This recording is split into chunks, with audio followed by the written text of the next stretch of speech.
Jason's Gold, Chapter 22. It was New Year's Eve. All over the North, people found themselves in situations they could never have imagined when they set out for the Klondike.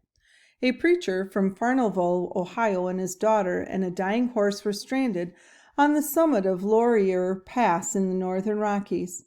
A circus with performing dogs and a tightrope walker were mired down on the Ashcroft Trail in the vast interior of British Columbia. The wealthy stampeders who'd bought passage to Dawson City via the Bering Sea on the all-water route were seeing the year out only halfway up the Yukon in the ramshackle shanties they dubbed Suckerville, where their 2 steamboats had been iced in for months. They'd left Seattle in the last days of July.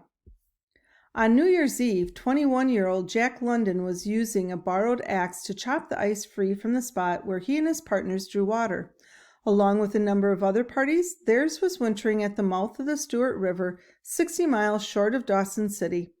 Suddenly, the axe slipped in London's hand and struck a rock. On seeing a chip in the blade of his axe, Merritt Sloper exploded. He was fed up with London's inviting every man he'd met over to the cabin to share the grub, which wasn't his alone, and to carry on his endless philosophizing. Jack London moved out to another cabin. 6 young Englishmen who celebrated the previous New Year's Eve at the resort in Switzerland saw 1897 out on the shores of Canada's Great Slave Lake, 900 miles north of the nearest town and still 2,000 miles short of Dawson City.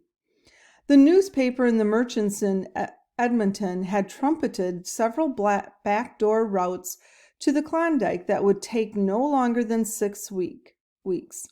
For many traveling one of these all-Canadian routes, it would take 2 winters.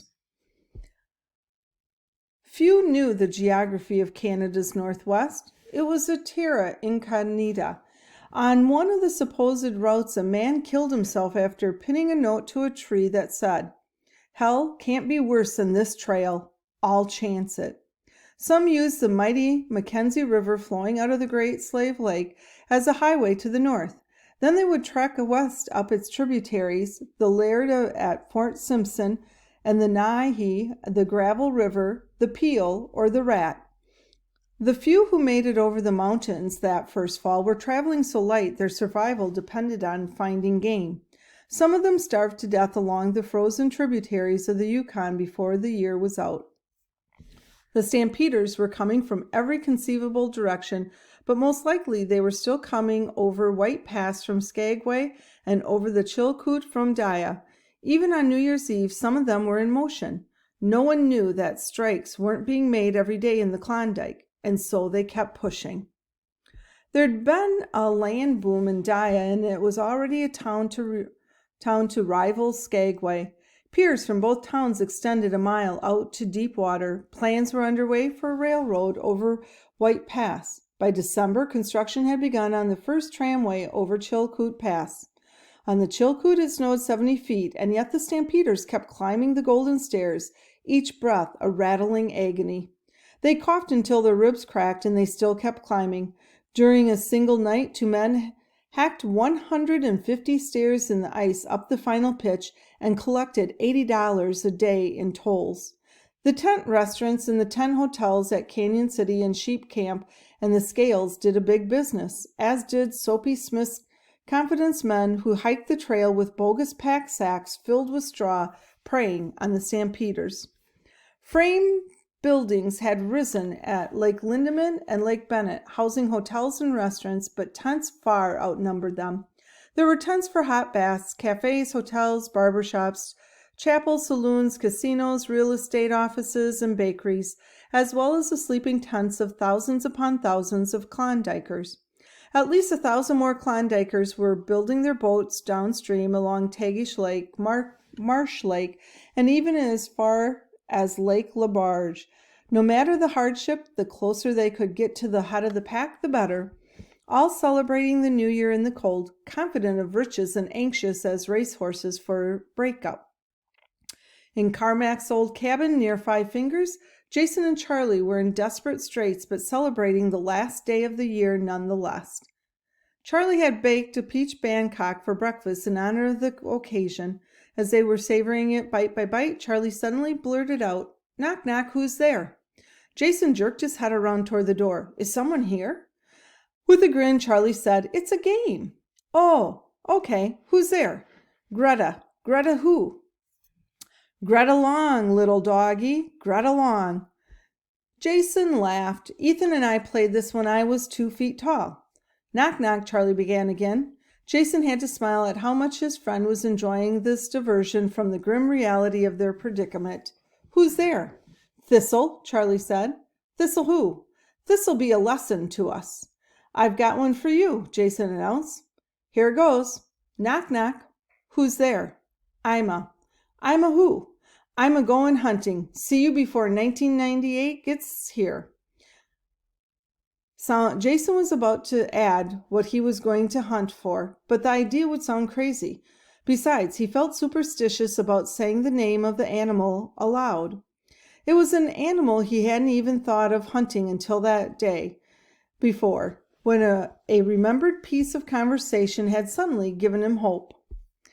The joking mood was broken. Deadly serious now, Jason fed King one of the small tins of fish, then stuffed his pack with everything he might need. He dressed in every layer he had and went out into the cold with the rifle and the husky, snatching up the long, thin pole he had fashioned the previous afternoon. He was going to try to find Henderson's bear. It was crazy, but he had to try. As he snowshoed upriver, he kept going over and over in his mind what Henderson had said about the bear. The bear had eaten from the moose, then had gone into hibernation. "The den is probably close by," Henderson had said. Henderson had said something else, too, about the Indians watching where the bear's den so they could come back and hunt them when they were asleep. If he could only find the den. The bear would be asleep. Killing it couldn't be that hard.